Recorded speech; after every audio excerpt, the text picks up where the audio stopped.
and Entertainment Commission, which was the city agency responsible for tomorrow night. Sorry, tomorrow afternoon. But the relationship between our city, our university, and our neighborhood has never been stronger, and the future of our partnership has never looked brighter than it does right now, and this is due so much to Linda's extraordinary work. So on behalf of all of us here at the university, Linda, it's my pleasure to express our appreciation to you. And now a few other folks want to say a few words, and I'm going to get out of the way. But first let me introduce Councilman Jack Evans of ANC2. And Jack, why don't you come up and offer?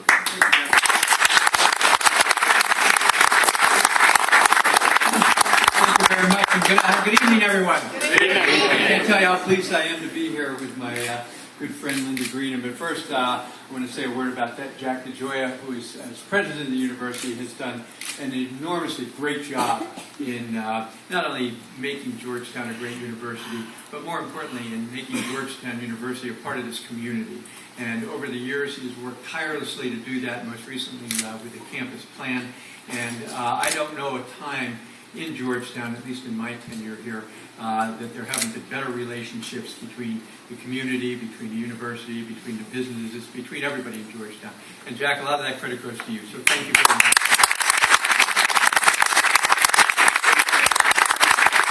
I'm also joined by our mayor, who will be speaking next, and I just want to say about Mayor Gray, again, a friend for going back over 20 years now.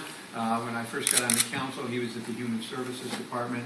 We worked together on a number of projects, but particularly with the homeless area, people living in decrepit hotels and trailers. And the mayor was very, very instrumental in making sure all these individuals found a decent place to live. And when he was chairman of the council, I worked closely with him on a number of projects in Georgetown and as mayor. And I say this, without Mayor Gray, we would not have gotten the waterfront done. Without Mayor Gray, we wouldn't have gotten the library done. And most recently, without Mayor Gray, we wouldn't have gotten O&P Street done. And so, Mayor Gray, we in Georgetown have a lot to be thankful for your help in making Georgetown a much better place.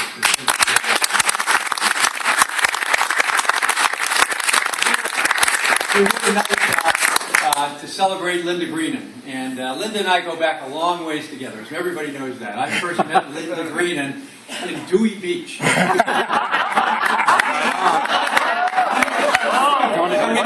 Way back.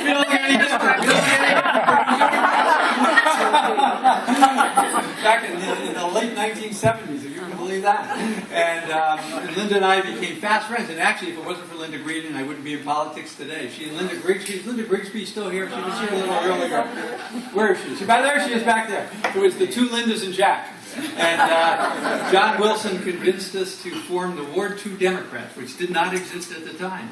And we worked together and put together a Ward 2 Democrats organization, and off we went. And it's been a tremendous experience working with Linda, because I was an ANC commissioner in DuPont Circle and decided when John was going to become chairman of the council to run for the Ward 2 council seat. And I asked Linda if she would be my campaign manager, which she agreed to do. And there were just the two of us, remember, in that little office, Linda and myself, and it was like, well, now what do we do? What should we do? Do you have any money, a phone, or something like that? What do we do next? But Linda, one thing about her, she was very, very well known throughout the ward. Was able to put together, along with Linda Grigsby and others, a great organization, and we barely won that election, if people remember. We won by 240 votes, which is like less than an apartment building, but we did win. And Linda then came on as my chief of staff. And again, it was one of those Robert Redford in the candidate moments. Now that you win, what do we do now? And so what do we do? And got down at the council as the most junior member, without an office, without anywhere to go. That was back in the day, Vince, if you remember, when the City Hall, the Wilson building, was completely decrepit. It was just nothing like it was today. And we started our work there. And without Linda, as my chief of staff, putting the whole organization together, it would have been a much more difficult job. But she did a fabulous job, Linda, in doing that and representing the ward. And then left our staff to much chagrin and went on to Georgetown University. And again, back in those days, the university and the community had a very, very difficult relationship, to say the least. And by hiring Linda, the university really made a commitment that they were going to work with the community. And it was through her efforts over time, working with a number of great leaders in Georgetown. And I just recognize a few right here. You have Tom Birch, Ron Lewis, and Bill Sterles, ANC commissioners. Give them a big round of applause.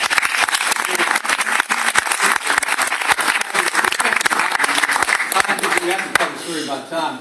We wanted to have a fundraiser, because there's Linda and I, we have to raise some money. And Tom agreed to do the very first fundraiser for me back in 1990. And so we got to Tom's house and knocked on the door. Remember, we walked in, and there's Tom and Sydney and nobody else. I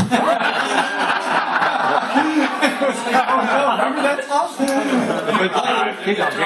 People showed up. And yes, it went very well, and off we went from there. But we remember those days. And Jennifer Altman, where's Jennifer? She's the head of CAG. Where's she? You can give her a big round of applause. She's done a great job. So all of these individuals working with the university, working with Linda, have really taken Georgetown to a new level. And so it's something we're all very appreciative of. And now Linda's on to better things, different things, who knows. It's a new start in your career, and we're really, really looking forward to working with you. But you've been such a friend over the years. And it reminds me of an old saying that I only use for my close friends in situations like this, and it goes something like this: if I had a ticket to heaven and you didn't have one too, I'd give my ticket back and go to hell with you. So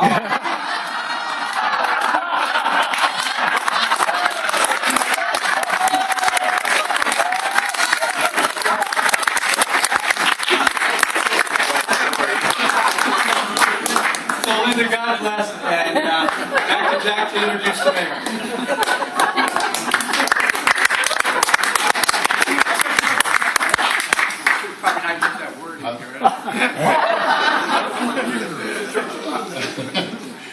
I'm not touching this one. I'm going to leave all that to the mayor. It's my privilege to introduce the mayor of the great city of Washington, Vince Gray.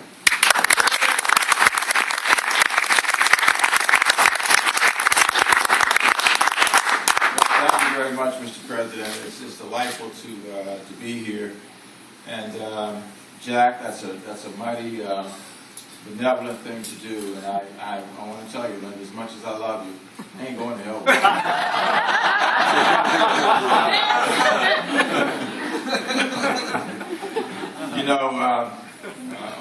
On President Jack, you all probably have no idea how far back we go. I've known Jack DeJoy for 35 years, probably.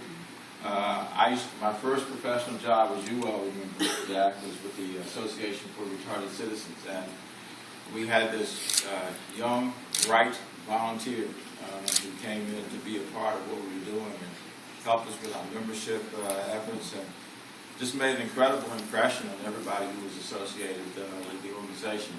And of course, that young volunteer now is the president of Georgetown University, and that is Jack DeJoy.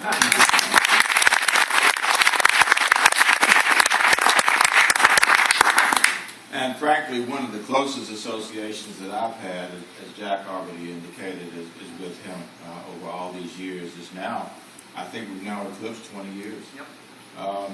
Jack is rapidly approaching, if he hasn't already, being the longest tenured council member in the history of the county. Isn't that a phenomenal accomplishment?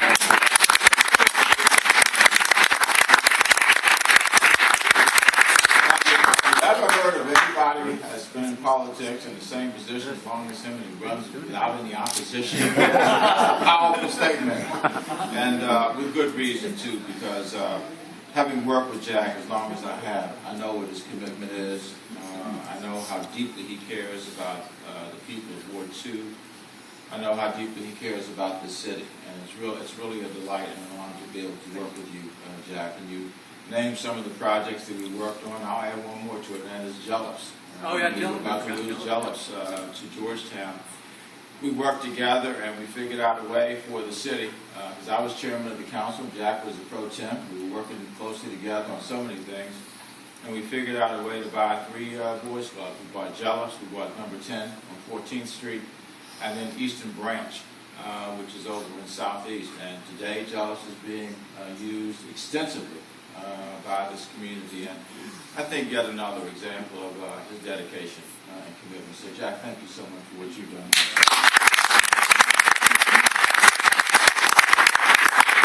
I want to thank Linda, too, for it's just been amazing to watch the incredible positive development of the community relations here.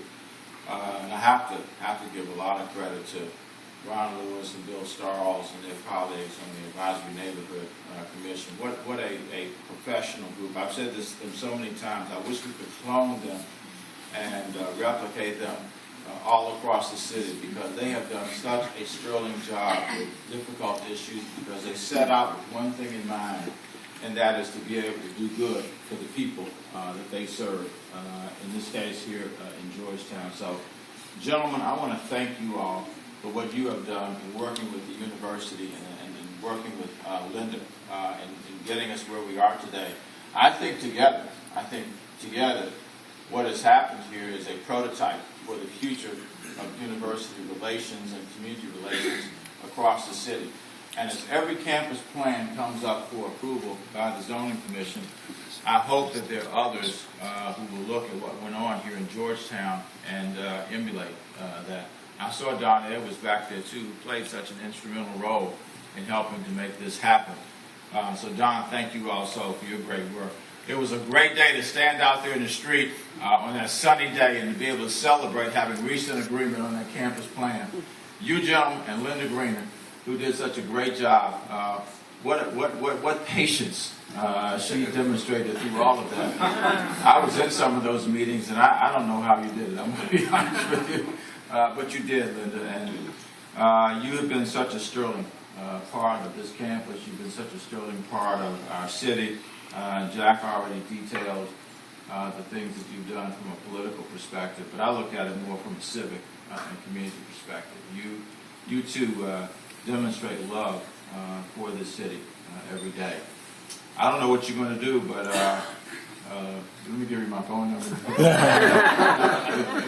If you're still interested in doing some work, we'd love to have you working with us in some form or fashion down at the Wilson Building. And so, on behalf of the people of the city, I want to present you something. You've probably been on the other end of these things on occasion, but now we want you on the receiving end.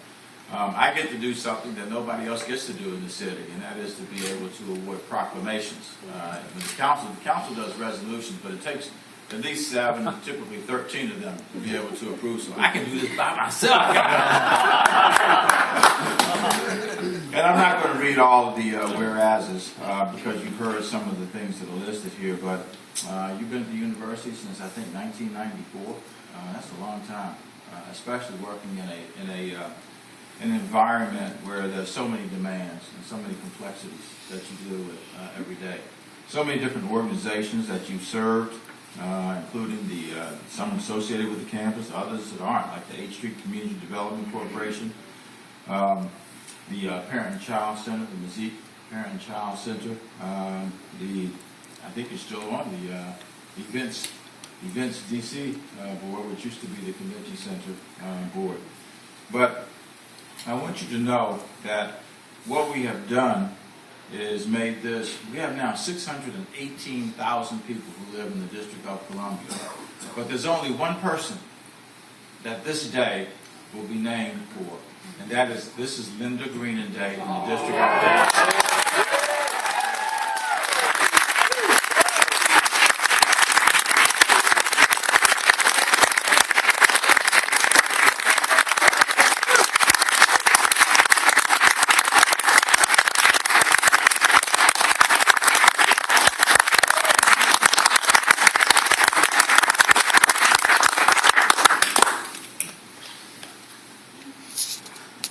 And ladies and gentlemen, it's my honor to introduce the woman for whom this day is now celebrated.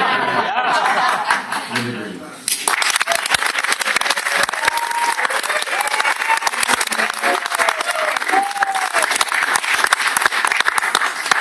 Thank you all so much, and President DeGioia and Mayor Gray and Councilmember Evans, who just left. I'm really honored and kind of taken aback by all of this. And I just want to say to everybody who's here, I think I could go around the room and every one of you, I have a story about how we've worked together in the community to do something significant for the community. And I want to say how honored I am, how privileged I am to have worked with you, to know you. Thank you very much. And thank you so much for being here. I really, really appreciate it.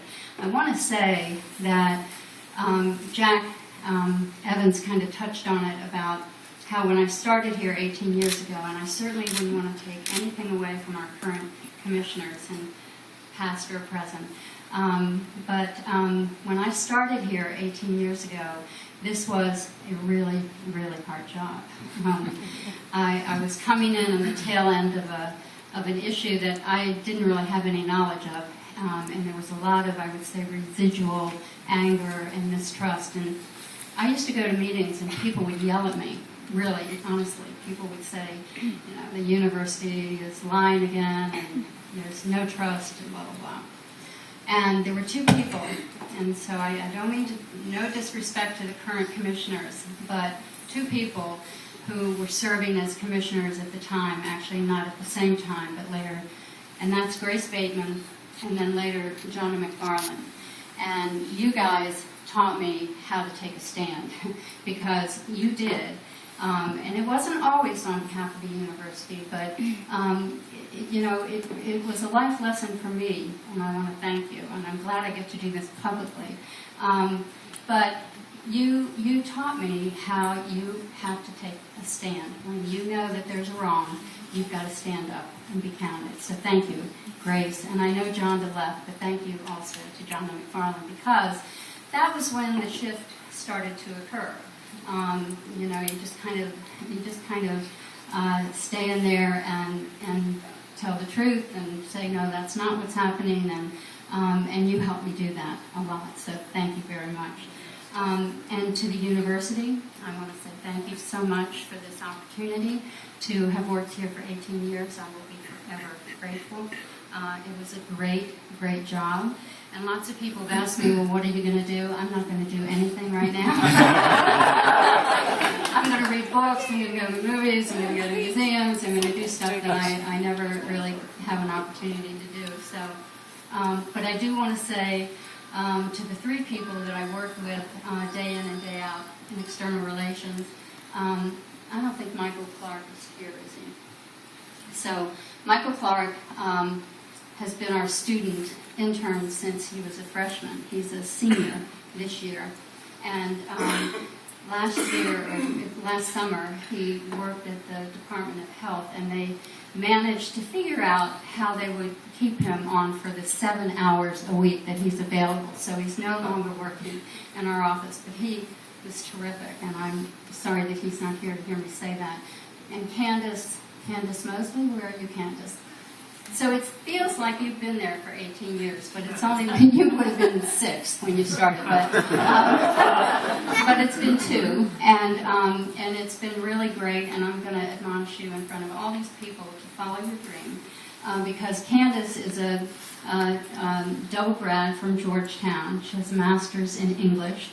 And she's the person that I would write things, and I'd say, would you look this over? And she'd turn it back to me. She's a terrific writer. And she loves theater arts. And so one day we will all go to your opening if you follow your dreams, okay? And so I urge you to do that. But those are the two, just I would say, shining examples of students here at Georgetown. And the best and the brightest are really here. And I'm so grateful to you for all you've done in the office. And then there's Brenda Atkinson-Willoughby, who she and I have been together for a long time. And I so appreciate, Brenda, your loyalty. You've always had my back. And Brenda has a gift too, which is she used to be a teacher. And she's a teacher through and through. And she cares so much about this city and the kids in this city, and making sure that they get a step up. And she has developed what I think is a model for the Summer Youth Employment Program that I think that the city, Mr. Mayor, ought to adopt. I'm not kidding. The kids that come here for the Summer Youth Employment Program really get a great experience. And she makes sure she interviews them all and she places them with the right people. And it's botany, it's the athletic department, it goes on, and they all have a great experience. And it's because of Brenda Atkins School. So thank you so much.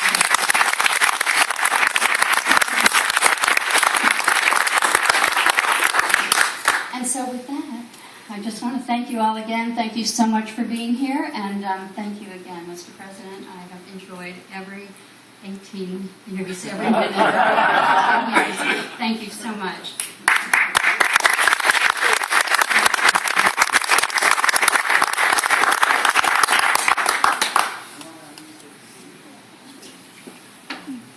So, Linda, if you'll stand right there, I have one gift that I want to share with you. At moments like this in our university community, we actually have something like this commissioned, and in this case we do, and it's with appreciation and gratitude from all of us here at Georgetown University. It's a bowl that captures all the iconic places on our campus, and it's my privilege to give this to you.